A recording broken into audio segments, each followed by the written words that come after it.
नमस्ते, आदाब, सत श्री अकाल, जय श्री राम दोस्तों। कैसे हो आप सब? बढ़िया एकदम। आई होप कि आप सब बढ़िया होंगे, अच्छे से स्टडी कर रहे होंगे।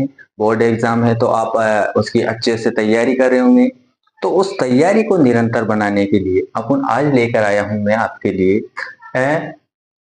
कक्षा 10th का, मतलब क्लास 10th का है चैप्टर 1 साइंस का लेकर आया हूं, जिसका नाम है रासायनिक अभिक्रिया एवं समीकरण। देखो, रासायनिक अभिक्रियाएं एवं समीकरण। तो पहले अपन अपन को जानना है कि अभिक्रिया क्या होती है। अभिक्रिया वह है कि जब दो पदार्थ को मिलाया या उनका मिलाते हैं या उनकी अभिक्रिया करवाते हैं तो वो एक तरह से रिएक्ट करते हैं या नया पदार्थ बनाते हैं।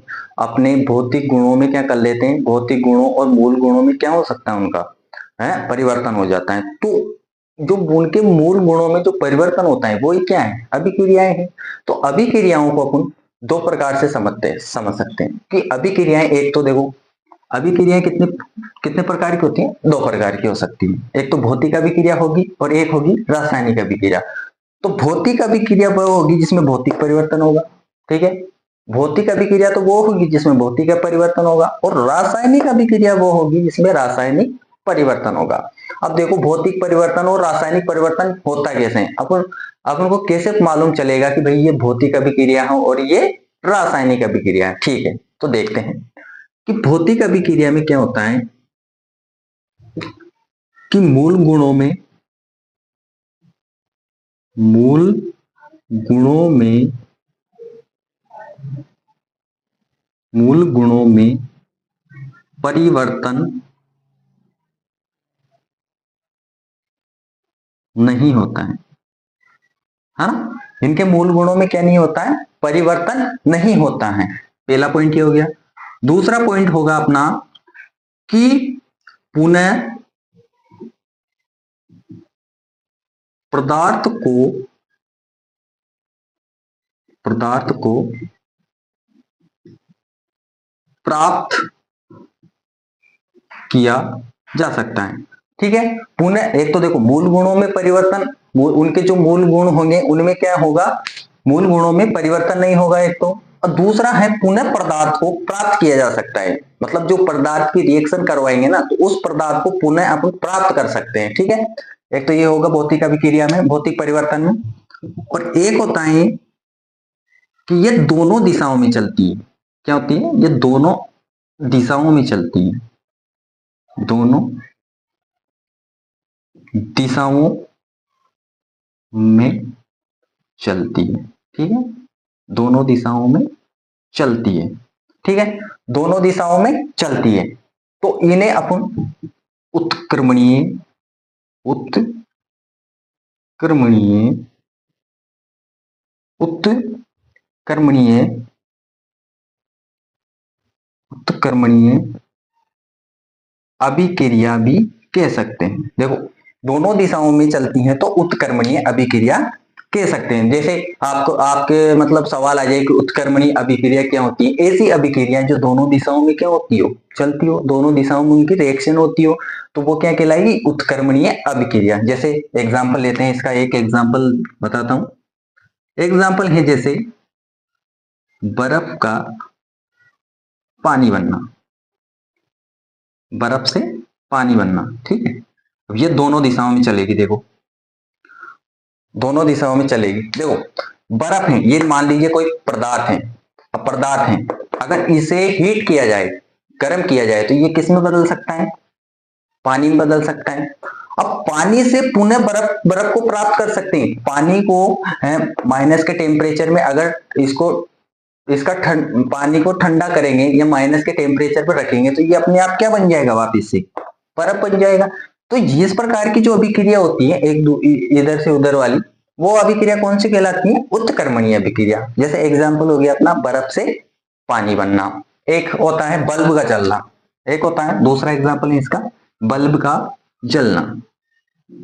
बल्ब का जलना जलना ठीक है, बल्ब का जलना, जैसे बल्ब जला, बल्ब जलाया, बंद किया, तो बल्ब जो जलेगा पुनः वो अपनी प्रारंभिक स्थिति में आ सकता है ना, तो पुनः क्या बोल रहे हैं कि वो पुनः पदार्थ को प्राप्त किया जा सकता है। और मूल गुणों में क्या नहीं होता, उनका परिवर्तन नहीं होता है, मूल गुणों में उनके कोई परिवर्तन नहीं है। ऐसा नहीं कि बर्फ बर्फ बन गया तो बर्फ का जो स्वाद होगा वो पानी का होगा, बर्फ में जो न्यूट्रलाइज होंगे वो पानी में होंगे। अब जैसे बल्ब का जलना है तो बल्ब का जलना है, बल्ब जलेगा वापिस से उसी अवस्था में जाएगा, फिर जलाएंगे तो फिर जल जाएगा, फिर बंद करेंगे तो फिर जल जाएगा।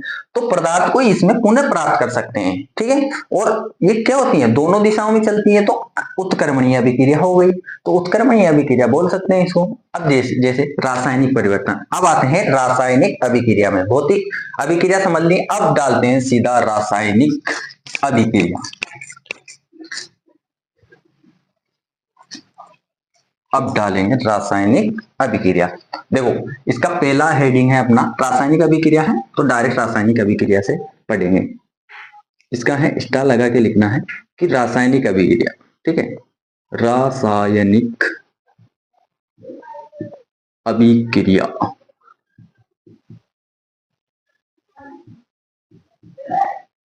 रासायनिक अभिक्रिया क्या होती है कि पदार्थ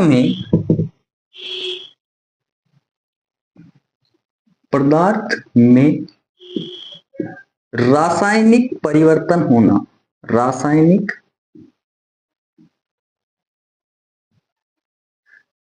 परिवर्तन, पदार्थ में रासायनिक परिवर्तन होना ही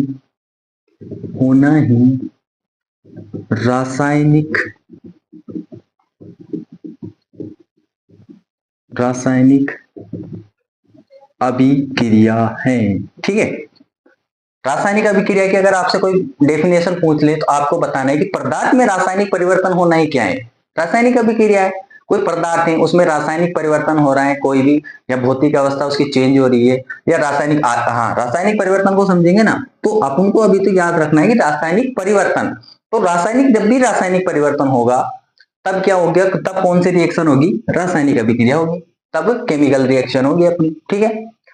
अब रासायनिक परिवर्तन क्या होता है भाई, रासायनिक परिवर्तन होगा, अब सर रासायनिक परिवर्तन को हम कैसे पहचानेंगे, क्या होगा क्या नहीं होगा, तो आते हैं रासायनिक। अब देखो, अब आप अगला करना है आपको रासायनिक परिवर्तन के बारे में समझना, ठीक है। रासायनिक परिवर्तन, ठीक है, परिवर्तन या गुण भी बोल सकते हो इसे, या रासायनिक गुण भी बोल सकते हैं। भाई जो परिवर्तन होगा ना वो इसके गुण भी हो सकते हैं, रासायनिक गुण भी हो सकते हैं, ठीक है। अगला पॉइंट है अपना, तो रासायनिक पदार्थ में क्या होता है कि पहला पॉइंट देखो कि पदार्थ के मूल गुणों में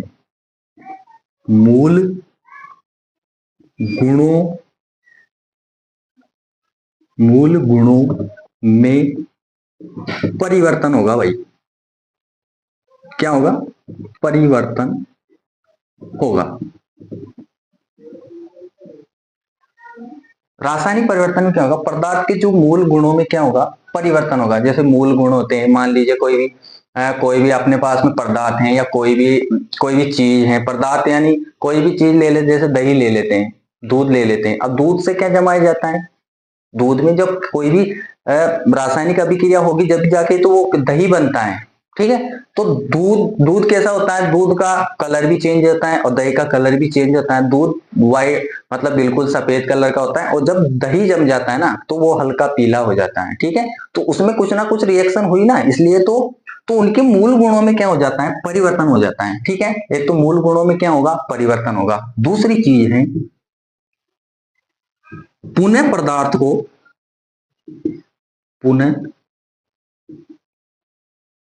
को प्राप्त नहीं किया जा सकता भाई, इसमें नहीं किया जा सकता है, ठीक है। जैसे मान लीजिए आपने जमाया, दूध से दही जमा दिया, चलो मान लीजिए दूध से क्या जमा दिया, दही जमा दिया, मान लीजिए दही जमा दिया, तो अब आप दही से दूध थोड़ी बना सकते हो, बना सकते हैं क्या, तो दूध से दही, तो मतलब जो पुनः जो पहला पदार्थ था, दूध था, उसको आप दोबारा से क्या नहीं कर सकते हो, पुनः प्राप्त नहीं किया जा सकता। ठीक है, एक तो पुनः प्राप्त नहीं किया जा सकता, तथा पुनः प्राप्त नहीं कर सकते एक तो, तथा नए पदार्थ का नए पदार्थ का नए पदार्थ का निर्माण होता है। क्या होता है, नए पदार्थ का निर्माण होता है। ठीक है भाई, इसमें पुनः प्राप्त नहीं होगा तो उस पदार्थ से नया पदार्थ बन रहा है, नया पदार्थ बन रहा है जब भी तो पुनः का जो पहले का पदार्थ था वो प्राप्त नहीं हो रहा है। ठीक है, एक तो ये होगा। और तीसरी देखते हैं कि यह अभिक्रिया एक दिशीय होती है,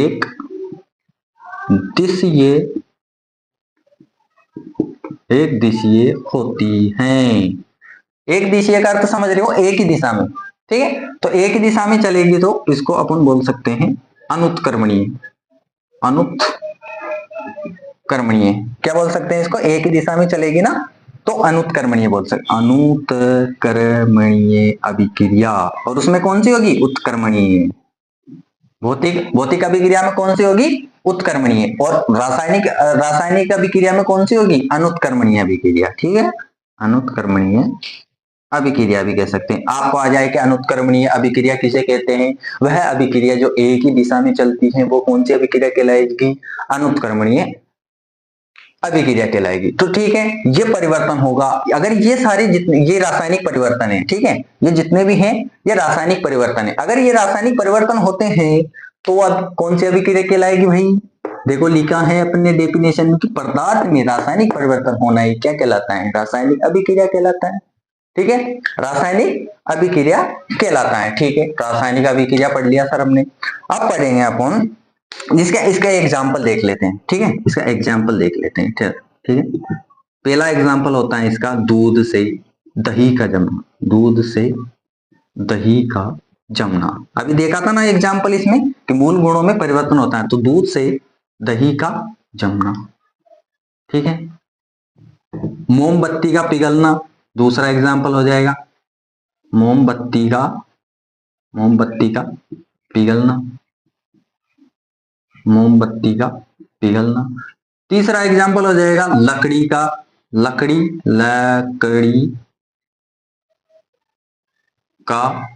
या कागज का जलना। लकड़ी या कागज का जलना, कागज का जलना। ठीक है ना, कागज का जलना। तो ये जितनी भी अभिक्रिया हैं ये सारी क्या है, रासायनिक अभिक्रिया है। क्या है, रासायनिक अभिक्रिया है। इसमें देखो रासायनिक परिवर्तन हो रहा है। देखो दूध से दही जम रहा है, इनके मूल गुणों में परिवर्तन हो रहा है। दूध का स्वाद अलग होता है, दही का स्वाद अलग होता है, तो मूल गुणों में परिवर्तन हुआ तभी तो इनका स्वाद अलग हुआ। दूध बिल्कुल सफेद होता है, फिर अगर दही जमने पर वो हल्का सा पीला हो जाता है, क्योंकि रासायनिक परिवर्तन हुआ है ना उनमें। तो रासायनिक परिवर्तन होता है तो वही रासायनिक अभिक्रिया है। देखो मोमबत्ती का पिघलना, अरे पुनः प्राप्त नहीं करना, ये देखो पुनः पदार्थ को प्राप्त नहीं किया जा सकता। अब दही से अपन दूध बना सकते हैं क्या, बना सकते हैं क्या, नहीं बना सकते हैं, तो वही रासायनिक अभिक्रिया हुई है उसमें। अब देखते हैं लकड़ी या कागज का जलना। ठीक है, अगर मान लीजिए आपने लकड़ी को जला दिया, लकड़ी को जला देंगे तो क्या बन जाएगी, राख बन जाती है ना। तो राख को अब लकड़ी कैसे बना सकते हो, पदार्थ को पुनः प्राप्त नहीं कर सकते हो। ठीक है, तो ये जितने भी जो रिएक्शन है इसके अंदर भी कोई ना कोई रिएक्शन हुई है तभी तो इनमें क्या हुआ है, लकड़ी जली है। तो ना, तो ये सारी क्या अभिक्रिया क्या होगी, रासायनिक अभिक्रिया होगी। ठीक है, अब रासायनिक अभिक्रिया होगी।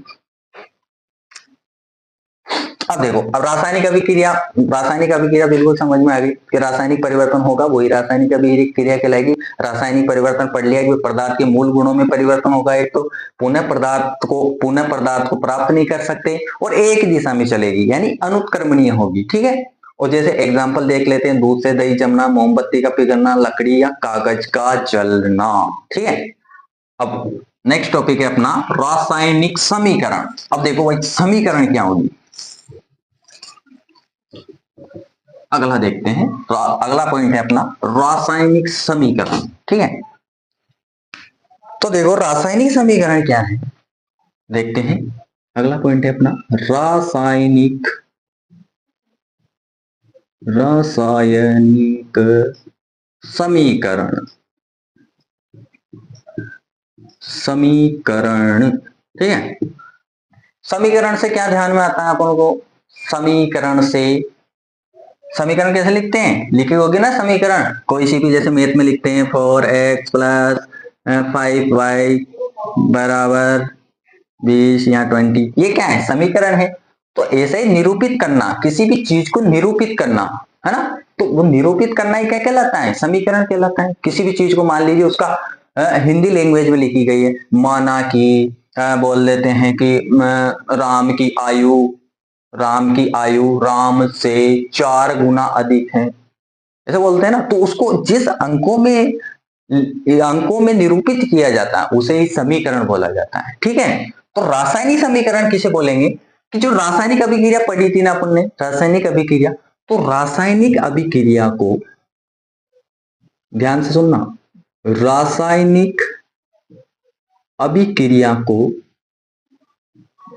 रासायनिक अभिक्रिया को चिन्हों द्वारा, किसके द्वारा, चिन्हों द्वारा, चिन्हों द्वारा निरूपित करना, चिन्हों द्वारा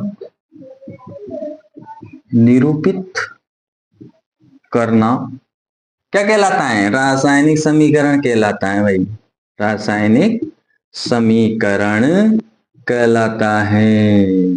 ठीक है, रासायनिक समीकरण कहलाता है।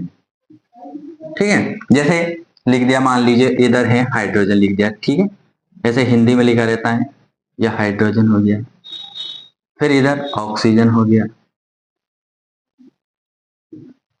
ऑक्सीजन, क्या बनता है भाई, हाइड्रोजन और ऑक्सीजन से क्या बनता है, क्या बनता है, जल बनता है, क्या बनता है, जल बनता है, जल, ठीक है, जल बनता है। तो अब ये अभिक्रिया कौन सी है, ये रासायनिक समीकरण, रासायनिक समीकरण तो है, पर ये किसमें है, रासायनिक हिंदी, मतलब हिंदी में है ये। तो अगर इसको इसके चिन्हों द्वारा, अब हाइड्रोजन का चिन्ह क्या होता है, ऑक्सीजन का चिन्ह क्या होता है, तो ना क्या बनता है, ये रासायनिक ऑक्सीजन के, रासायनिक ऑक्सीजन और जल का क्या होता है ना, तो वही उसके इनके चिन्हों द्वारा अपन को क्या करना है, इसको जमाना है। ठीक है, देखो हाइड्रोजन को किससे लिखते हैं, H से, और ऑक्सीजन को किससे लिखते हैं, O से, ठीक है, O से लिखते हैं ना, O से लिखते हैं। तो ठीक है, अब इससे क्या बनेगा भाई, जल बनेगा, क्या बनेगा, जल। अब जल को क्या बोलते हैं, H2O, H2O को ही क्या बोलते हैं, जल बोलते हैं। ठीक है, तो इस प्रकार की जो अभिक्रिया ये अपने चिन्हों द्वारा जो प्रदर्शित की है, ये क्या है भाई, यही तो क्या है, रासायनिक समीकरण है। ठीक है, रासायनिक समीकरण है, हाइड्रोजन और ऑक्सीजन से क्या बना है, हाय ये जल बना है। ठीक है, देखो हाइड्रोजन और ऑक्सीजन, देखो अलग अलग पदार्थ है ना, दो अलग अलग पदार्थ हैं, इनके मूल गुणों में क्या हुआ है, परिवर्तन हुआ है, परिवर्तन हुआ भाई, ये तो गैस है, ये भी गैस है, और ये क्या बना है, लिक्विड फॉर्म में बना है, तो इसकी जो भौतिक अवस्थाएं है, तो भौतिक अवस्था है, उनमें भी क्या हुआ है, परिवर्तन हुआ है। तो रासायनिक परिवर्तन, सीधे सीधा कहने का अर्थ है कि भाई इसके, इस अभिक्रिया के अंदर रासायनिक परिवर्तन हुआ है और एक नए पदार्थ का निर्माण हुआ है, नए पदार्थ का क्या हुआ है, निर्माण हुआ है, इसलिए ये क्या है, रासायनिक अभिक्रिया है। और रासायनिक अभिक्रिया को चिन्हों द्वारा, देखो चिन्हों द्वारा निरूपित करना रासायनिक समीकरण कहलाता है। अब देखो मान लीजिए हाइड्रोजन है, ये ऑक्सीजन है, ये जल है, अगर आपको हाइड्रोजन का चिन्ह मालूम नहीं है तो आप रासायनिक समीकरण नहीं बना सकते। ठीक है, अगर आपको चिन्ह मालूम नहीं है, किसी भी चीज का सूत्र होता है, जैसे हाइड्रोजन को क्या बोलते हैं, जैसे हाइड्रोक्लोरिक अम्ल का सूत्र क्या होता है, तो आप उसको क्या नहीं कर सकते हो, उसकी अभिक्रिया नहीं लिख सकते हो सही से। मान लीजिए हिंदी में देखा कि जल में बेरियम क्लोराइड मिलाने पर, अब आप जब जल का सूत्र नहीं जानोगे, जब बेरियम क्लोराइड का नहीं जानोगे, तो फिर कैसे बना पाओगे अभिक्रिया, कोई टेंशन वेंशन लेने की जरूरत नहीं है। जैसे जैसे आप पढ़ते चलोगे ना वैसे वैसे आपको याद होते जाएगा। कोई ज्यादा लेने की कोई दिक्कत नहीं है, बस थोड़ा दिमाग में बिठा कर चलना है कि ये बेरियम क्लोराइड है और ये है। तो आप अब आपका जो लेसन नंबर 5 था तो वो हटा दिया गया है। तत्वों का आवर्त आवर्त सारणी वाला पार्ट, उसमें जितने भी तत्व थे उनको मतलब चिन्हों द्वारा और उनके परमाणु क्रमांक के आधार पर, परमाणु भार के आधार पर एक सारणी बनाई गई थी। उस सारणी में आप किसी भी तत्व के चिन्हों को देख सकते हो। ठीक है, तो अब उनको फिर चिन्हों से तो क्या बनते हैं, चिन्हों से आप कोई भी तत्व बना सकते हैं, है ना। कोई है जैसे HCl है, HCl किससे मिलकर बनाता है, हाइड्रोजन और क्लोरीन से मिलकर बनाया जाता है। तो आपको इससे आसानी रहेगी। तो आप तत्वों के आवर्त सारणी के बारे में देख लेना एक बार। आपके वो चैप्टर हटा दिए गए हैं, 5 वाला चैप्टर था, अभी तो नहीं है। तो ये क्या होगी, रासायनिक समीकरण होगी। अब देखो, ठीक है, अब इसको संतुलित कर देते हैं। संतुलित करना भी आएगा आपके आगे। ठीक है, संतुलित करते हैं तो कंकाली समीकरण, हिट एंड ट्रायल विधि से संतुलित करते हैं, वो आपको अगले चैप्टर में, अगली जो वीडियो होगी उसमें आपको दिखाई जाएगा। अभी देखते हैं उस टॉपिक तक जब तक पहुंचेंगे नहीं जब तक, अभी तो जो मेन मेन बेसिक चीजें हैं वो आपको पढ़नी है। ठीक है, देखो 2, इधर भी 2 लगा देंगे। देखो इधर भी 4 हाइड्रोजन हो गए, इधर भी 4 हाइड्रोजन, ऑक्सीजन कितने हो गए, 2 इधर 2 इधर।